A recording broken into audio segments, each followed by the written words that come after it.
Assalamu alaikum students, how are you all people today? Hope you are all good and fine by the grace of Almighty Allah.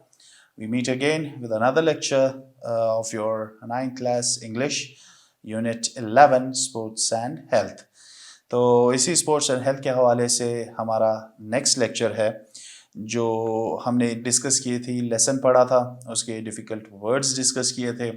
उसके अलावा हमने comprehension part जो reading and thinking skill से related है उसकी जितने भी सवाल थे, question and answers, fill in the blanks, choose the correct answer and match the words, यहाँ तक ट्रू और फॉल्स स्टेटमेंट समेत। ओके, ये सब हमने किया था रीडिंग एंड कॉम्प्रिहेंशन पार्ट में। So after that as I told you two things which I want to mention about, जिसमें critical thinking and writing skills के हवाले से है जो आपको एज एन एक्टिविटी घर पे करनी है। ठीक है, क्रिटिकल थिंकिंग में आपसे ये पूछा गया है कि आप अपना ओपिनियन दें, आपकी राय क्या है। ठीक है, किस हवाले से? Give your opinion about importance of sports in one's life. Sports की किसी इंसान की जिंदगी में अहमियत के हवाले से आपकी राय क्या है।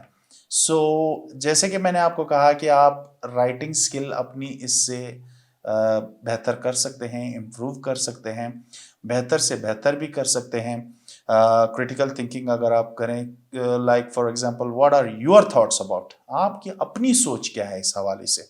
ठीक है, आप क्या सोचते हो, आपकी क्रिटिक क्या कह रही है कि आपकी राय में स्पोर्ट्स या खेल कूद इनकी अहमियत किसी इंसान की ज़िंदगी में क्या है, उसके असरात क्या होते हैं। ठीक है, ऑफ कोर्स मस्बत असरात ही होते हैं, जैसे हमने लेसन में पढ़ा है, काफ़ी उस पर एग्जाम्पल्स हैं, उससे भी आप कुछ एग्जाम्पल्स अखज़ कर सकते हैं, उससे आपको पता चल जाएगा कि क्या क्या है। अगर आपकी सोच के मुताबिक कोई चीज़, कुछ चीज़ें में भी या कोई चीज़ मिस हो गई लेसन में, ऑथर ने लिखी नहीं है, मेंशन नहीं की है, और आपको वो चीज़ पता है लेसन पढ़ने के बाद, so you may mention it okay in your writing format, written format में आप उसे लिख के एक प्रैक्टिस कर लें, ताकि आपका सेंटेंस स्ट्रक्चर वगैरह वगैरह ये भी उसके साथ साथ प्रैक्टिस होता जाएगा। और दूसरा जो है, write down the causes and consequences of poor health. ठीक है, और जो एक तो तंदुरुस्ती हो गई, जो तंदुरुस्त जिस्म होता है उसके हवाले से तो हमने मस्बत बातें की थी, और जो बेहाल निढाल सेहत होती है, जिसकी अच्छी सेहत नहीं होती, बुरी सेहत के हवाले से उसके कॉन्सिक्वेंसेस और कॉजेस क्या क्या होंगे। जो अगर कमज़ोर है तो उसके क्या क्या कॉजेस होंगे, उसके मतलब लाइक फॉर एग्जांपल जो डल होगा, जो मतलब हर वक्त ग्लूमी टाइप होगा या डल होगा या लेज़ी होगा, लेज़ी पर्सन, वो किन किन मसलों के मसले फेस करेगा। ठीक है, ऐसी चीज़ें, what problems will he face, what will be the causes and consequences of poor health. अगर आप तंदुरुस्त नहीं होंगे तो उसकी वजह से आपकी सेहत पे क्या क्या असर पड़ सकता है।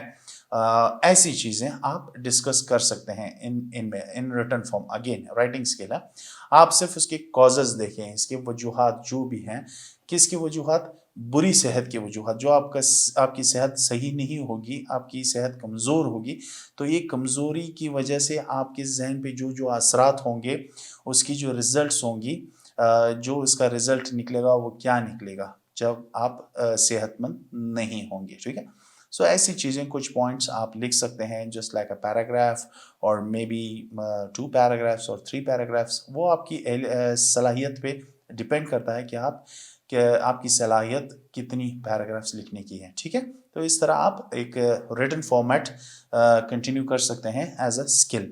और इसके बाद हम लोग जाएंगे जेरेंट्स की तरफ, जो आपका ग्रामेटिकल एक्टिविटी है ग्रामर के हवाले से इस यूनिट 11 स्पोर्ट्स एंड हेल्थ में। ठीक है, उसे हम डिस्कस करेंगे। फर्स्ट ऑफ ऑल हम लोग स्लाइड्स चेक करते हैं कि जेरेंट्स क्या होते हैं, उसकी फॉर्मेशन क्या होती है, उसे एज अ सब्जेक्ट कैसे यूज़ किया जाता है, एज एन ऑब्जेक्ट उसे कैसे यूज़ करते हैं। ठीक है, ये सारी चीज़ें डिस्कस करके हम लोग आएंगे वापस आपकी किताब की तरफ, और वहाँ पे जितनी भी एक्टिविटीज़ हैं और फॉर्मूले वगैरह जो जो चीज़ें अगर इससे रिलेटेड मौजूद हैं वो भी डिस्कस करेंगे। लेकिन एक बार डिटेल में जाएंगे तो अच्छा आपके लिए अच्छा ये होगा कि जो पुराना आपने कुछ पढ़ा होगा, अगर जेरेंट के हवाले से या पढ़ा है, तो उसकी एक रिकॉलिंग, जो मैं हर वक्त आपको कहता रहता हूँ, आपकी मेमोरी रिकॉल होगी, ठीक है, वो मेमोरी रिफ्रेश हो जाएगी आपकी कि ये चीज़ें मैंने पहले पढ़ी थी, अच्छा हुआ एक बार और रिपीट हो गया, ठीक है, उस हवाले से देखेंगे। Then will come back to the activity of your book, all the activities of your book. So students, here we have the slides regarding gerunds, usage of gerund as a subject and as an object, ठीक है, और gerund को subject की तरह use करना, उसको object की तरह यूज़ करना, ये चीज़ें हम लोग डिस्कस करेंगे। Okay, in the next slide you can see elections के हवाले से कुछ यहाँ पे एग्जांपल दिया गया है स्लाइड में। इलेक्शंस का आपको तो पता होगा, लोग वोट देते हैं और लोग जो नुमाइंदे खड़े होते हैं वो इलेक्शन में, उनके लिए वोट देना वगैरह वगैरह। तो हम लोग देखेंगे ये वर्ड्स किस तरह से ये सिनारियो यहाँ पे कारगर होता है कि आप जेरेंट फॉर्म इस्तेमाल करके सेंटेंसेस कैसे बनाते हैं, ठीक है। Okay, we will go towards the next slide. Okay, voting is an important responsibility. In the next slide, you can see the sentence. Voting एक अहम जिम्मेदारी है, like in sense. Now you can see, let's discuss improving our schools. And after that, you can see the sentence, I will keep fighting for a new hospital. यहाँ पे आप देख सकते हैं improving, voting and fighting. ये तीन चीजें as a gerund form use हुई हैं इस स्लाइड में। Okay, so these are used as subjects and subjects in the sentences. Okay, next slide you can see choosing a candidate takes time. यहाँ पे इस स्लाइड में आपको इस्तेमाल दिखाया जाएगा कि किस तरह आप जेरेंट फॉर्म यानी कि वर्ब प्लस आईएनजी फॉर्म इस्तेमाल करते हैं। I enjoy working for the people, यहाँ पे एक वर्ब नहीं है, ठीक है, these are gerunds. Next sentence, do you resent paying higher taxes? एक सवाल है, ज्यादा टैक्सेस पे करने से आप गुरेज करते हैं। Okay, do you resent paying higher taxes? यहां पे आप देख सकते हैं चूजिंग, वर्किंग एंड पेइंग, यहां पे ये वर्ब्स नहीं है, ये जेरेंट फॉर्म्स है। ओके, वर्क आप कह सकते हो, वर्क तो वो वर्ब है और आईएनजी उसके साथ है, तो ये ऐसा ना हो कि तो ये जो प्रेजेंट प्रोग्रेसिव या पास्ट प्रोग्रेसिव में होती हैं verbs use, verb forms use होती हैं, प्रोग्रेसिव फॉर्म है, ये नहीं है प्रोग्रेसिव फॉर्म। ओके, यहाँ पे आप देख सकते हैं कि I enjoy working for the people, choosing a candidate takes time, do you resent paying higher taxes? These are not verbs, they are gerund forms as nouns. Okay, in the next slide we can see what happens. In the next slide you can see a gerund is the base form of a verb plus ing. Gerunds can be used as nouns. ठीक है, यहाँ पे साफ साफ बता दिया गया है कि verb plus ing is equal to a noun. Okay, यहाँ पे जैसे कि एज अ नाउन यूज होगा, यहाँ पे एज अ वर्ब नहीं, जैसे work plus ing is equal to working, pay plus ing is equal to paying, improve plus ing is equal to improving. ये हम फॉर्मेशन इसकी इस स्लाइड में देखी है कि फॉर्मेशन कैसे होती है। ठीक है, एक जेरेंट जो है बेस फॉर्म जो होता है वर्ब का होता है, उसके साथ ing लगाने से ये जेरेंट्स बनते हैं और उसे एज अ नाउन इस्तेमाल होता है, gerund as a noun use होता है यहाँ पे। This is not as a verb, progressive verb जिसे कहते हैं या कंटिन्यूअस टेंस में जो यूज होते हैं वो वाले वर्ब्स नहीं है, rather they are used as a gerund. Okay, gerund form. Let's go to the next slide. The next slide you can see gerunds as subjects. उसकी usages कैसी होती हैं, gerund को as a subject कैसे use करते हैं, mean subject की जगह पे, sentence में जो subject होता है सबसे पहला word, उसकी जगह पे आप कैसे यूज करते हैं। A gerund can be the subject of a sentence. It is always singular. ठीक है, सिंगुलर फॉर्म में यूज होता है, प्लूरल में नहीं होता, जमा में नहीं होता, वाहिद होता है।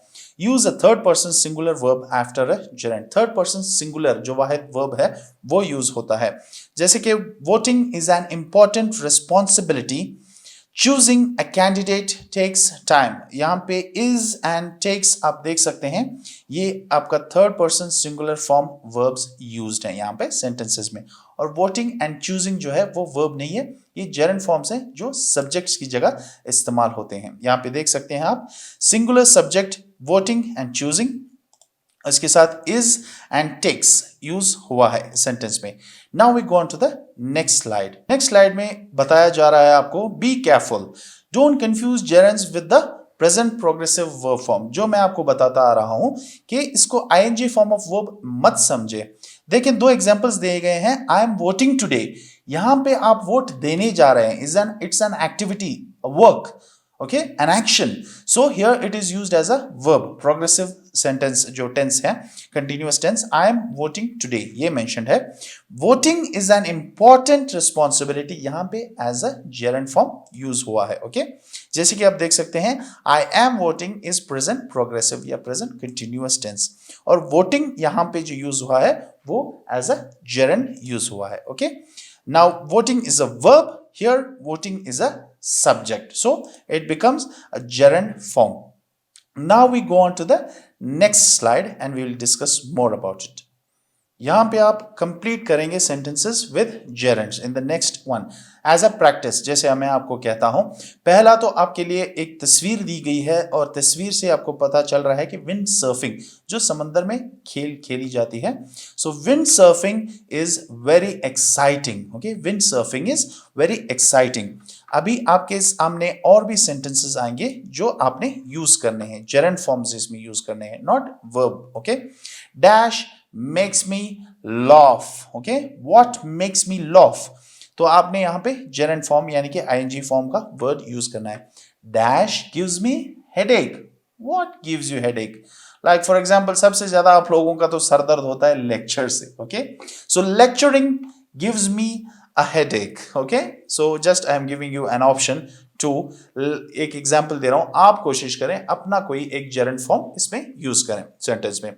dash isn't polite. okay, like for example arguing, बहस करना, politeness नहीं होती। okay, so arguing isn't polite या arguing isn't polite, कि बहस करना जो है वो politeness में नहीं आता इसकी ज़मरे में। इस तरह आप कोई भी gerund form इसमें यूज करते हैं। dash is popular in my country, what is popular in my country, अभी आप लोग डायरेक्ट चीटिंग पे मत जाएं, ठीक है, cheating is popular in my country, so try to use some other gerund। okay, dash and destroys the environment, what destroys the environment, not dash can be dangerous। okay, एक negative form sentence का दिया गया है, इसमें भी आपने एक ing यानी कि gerund form of verb use करना है as a gerund। okay, so this was practice 1 in this slide. We will continue to the next slide and see what practices are more given to you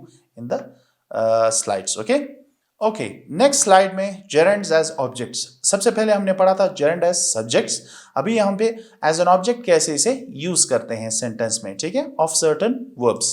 यहाँ पे आप देख सकते हैं next form में जो सजेशन दे सकते हैं या एंजॉय करना या सजेशन राय देना, ठीक है। जैसे कि स्कूल की तस्वीर आप देख सकते हैं, आप क्या सजेशन दे रहे हैं, ठीक है, क्या राय है आपकी इस हवाले से। I suggest improving our schools. Okay, I suggest improving our schools, हमारे स्कूल में बेहतरी लाने के लिए मैं एक मशवरा दे रहा हूं या सजेशन दे रहा हूं, राय दे रहा हूं। एंजॉयमेंट में अगर देख लें, यहां पे आप देख सकते हैं suggestion is a verb. Okay, suggest को एज अ वर्ब यूज किया गया है, subject I, A pronoun already मौजूद है सेंटेंस में, और इंप्रूविंग एज एन ऑब्जेक्ट, ठीक है, इंप्रूविंग जेरेंड फॉर्म यहां पे मेंशन किया गया है जो एज एन ऑब्जेक्ट यूज किया गया है सेंटेंस में। अभी दूसरा देख लें, enjoyment, I enjoy working for the people। okay, suggest और enjoy verbs यहां पे यूज हुए हैं, लेकिन along with the ing form, like working यहां पे देख सकते हैं as an object, यहां पे improving as an object use हुआ है, enjoy as a verb, suggest as a verb in the sentence। Next one, complete the dialogues with gerund phrases। अभी आप gerund phrases यूज करते हुए ये dialogues पूरा करेंगे। ओके, एक एग्जांपल आपके सामने है, why do Christophe and Hero go hiking so often। Hiking मतलब पहाड़ों पे चढ़ना, उसे हाइकिंग कहते हैं, ठीक है। हाइकिंग क्यों अच्छी लगती है उनको, जो यहाँ पे क्रिस्टोफी एंड हीरो है, उनको हाइकिंग क्यों अच्छी लगती है। इन अ सेंस नेक्स्ट स्लाइड में आप देख सकते हैं कुछ डायलॉग्स दिए गए हैं इसमें, जो जेरेंट फ्रेजेस आपने यूज करने हैं। प्रैक्टिस 2 एग्जाम्पल आपके सामने है। Why do Christophe and Hero go hiking so often? Hiking से मुराद पहाड़ों पे चढ़ना, जो पहाड़ों पे चढ़ते हैं उसे हाइकिंग कहते हैं। They both enjoy, तस्वीर में आप देख सकते हैं परिंदे उड़ रहे हैं, वो उसकी तरफ इशारा कर रहा है, मीन्स दोनों उसकी तरफ देख रहे हैं। एक उसकी या तस्वीर उतारा या बाइनोकुलर्स जो कहते हैं, जो दूरबीन है उससे वो देख रहा है, ठीक है। So what would be the thing? They both enjoy watching birds, ठीक है। They both enjoy watching birds। तो इसी तरह आपके सामने कुछ और डायलॉग्स हैं।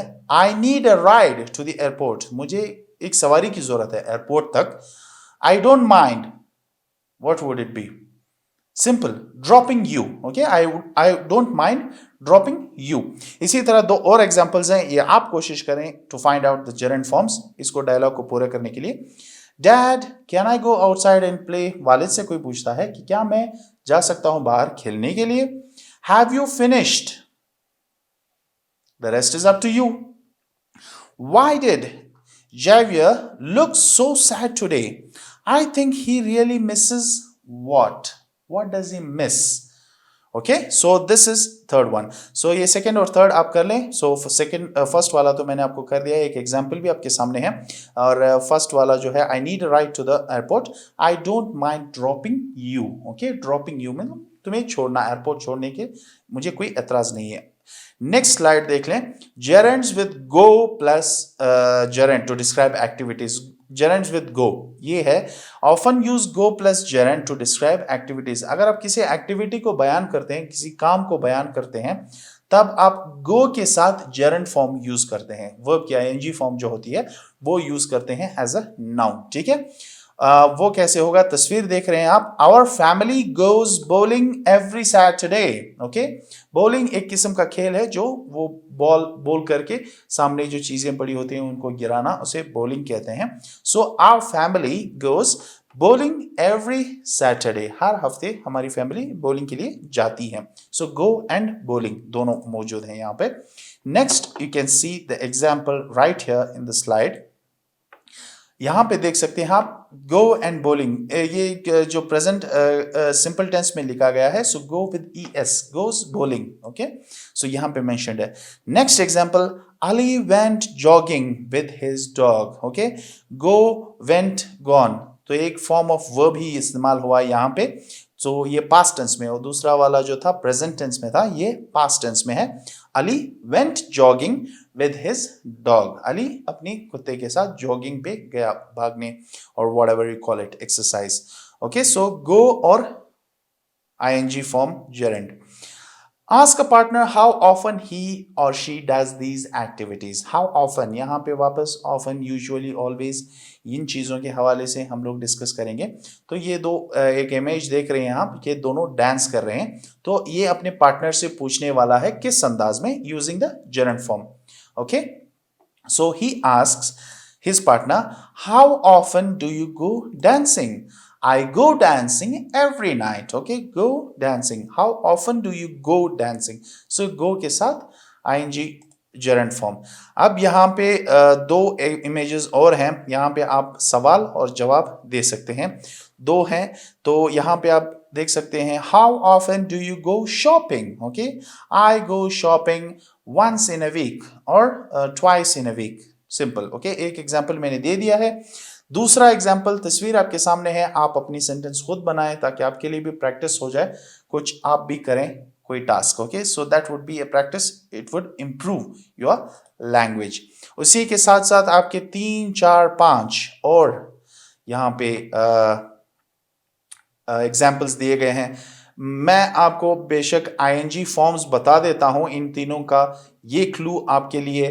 The rest you have to do it. Okay, the fourth तस्वीर, ये जो यहां पे है, दो बंदे कर रहे हैं, वो क्या है? क्या कोई आइडिया है आपको?